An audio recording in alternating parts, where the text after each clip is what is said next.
街区，也是最繁华商业区。耀华丽唐人街，游客必访之地，穿梭古庙老街里，很难不被这个亮眼招牌给吸引。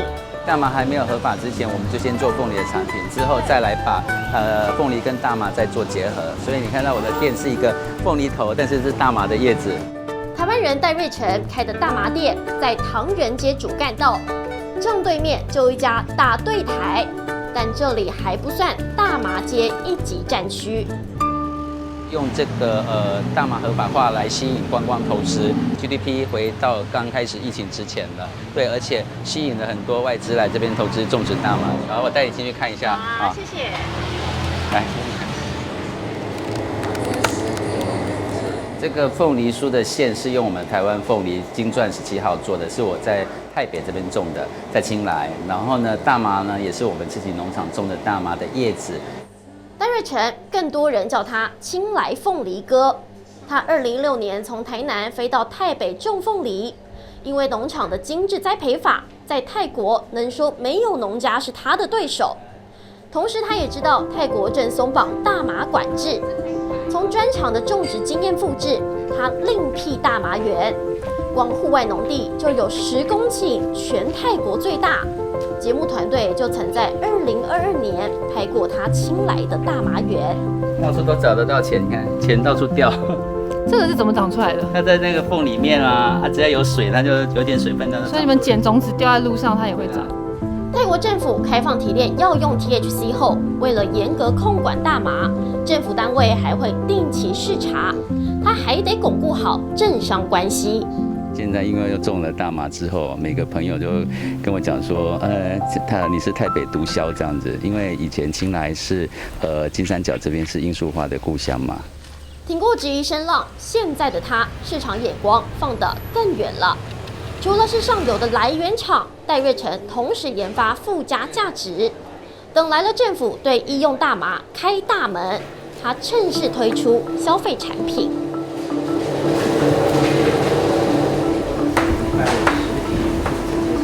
我们店里的产品呢，都是跟这家食品厂合作的，然后原料很多都是从台湾过来的，像这个都是。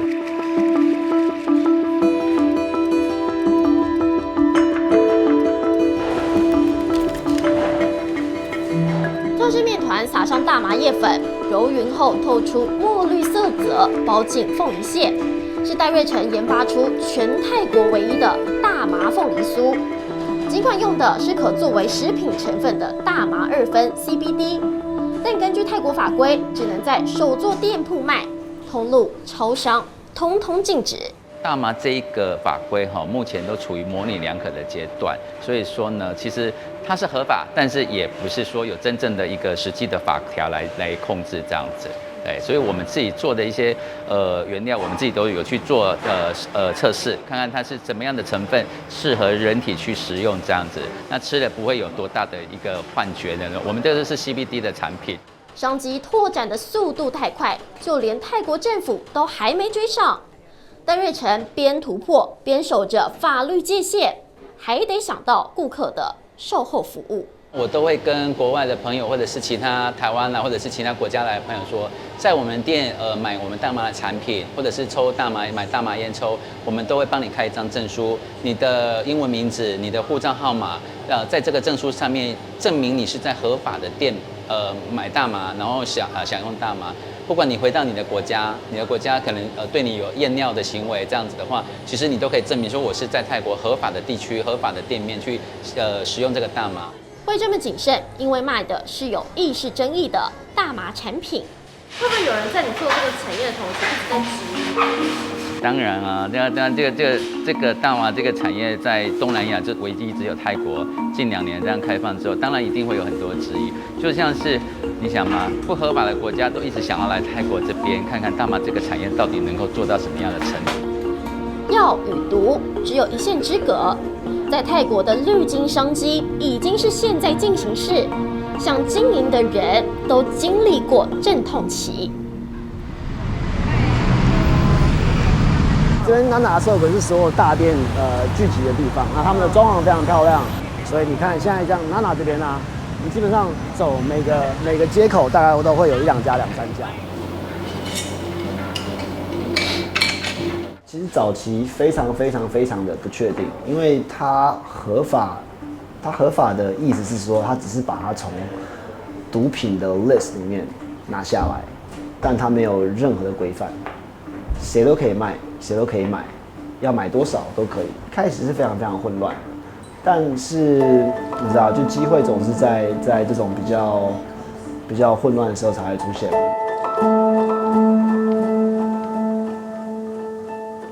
台湾人 Ben 在泰国有13间大麻店，他曾待过美国矽谷的新创公司做软体。疫情前，公司被卖到泰国，跟着移居，是他的转捩点。那时候已经 COVID 2年多了嘛，那我刚好是 COVID 前辞职，想要去环游世界，结果 COVID 来被困在这边。然后在合法的当天呢，我们就几个朋友就想说，合法咯，要不要试试看？但去年的优势完全就是时机，在风口上猪都会飞嘛。那去年其实你只要早做的话，都是蛮好经营的。Ben 回想开放第一天，看到仅有的2家大麻店排队人潮爆棚，决定和朋友合资，隔天就开店卖大麻烟草。你不常抽对不对？很少。不常抽，我不建议 Sativa， 因为 Sativa 通常如果抽过头，你会有点紧张。今年又是另外一个故事。今年的话，大麻店基本上跟 7-Eleven 一样，你们来这边看都知道嘛，就是一个路口可能有3-4间店。那这个状况应该迟早会改变，为什么？因为其实它不是一个硬需求嘛，它目前只是属于比较娱乐啊、医疗啊，不像说我天天要吃饭、天天要喝饮料。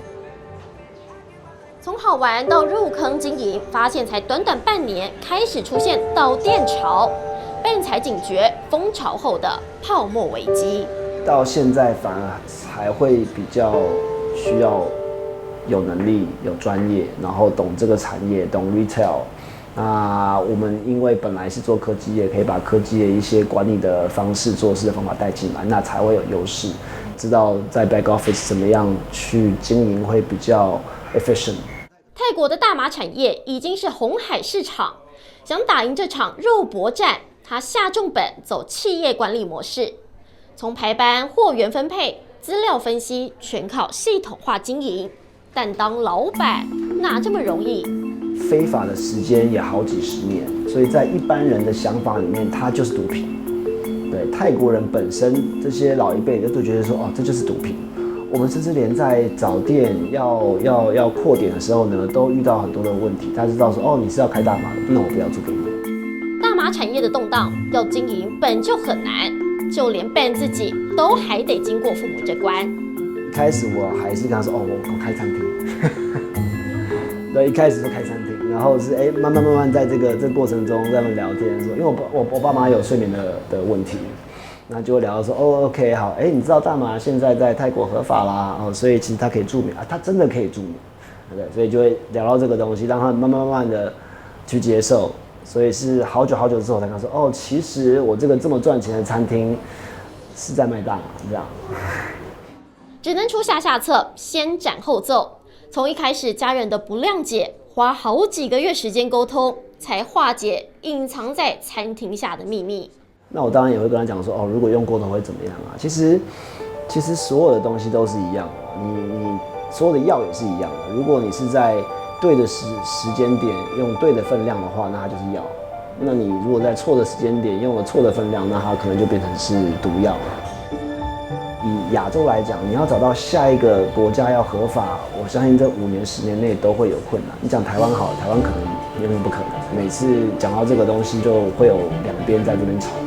那有关选举、有关政治，这个是不太可能会合法的，或是短时间内不可能。那如果亚洲人想要试试看这个东西的话呢，他可能就必须要来泰国。所以我觉得短时间内是不可能会消失的。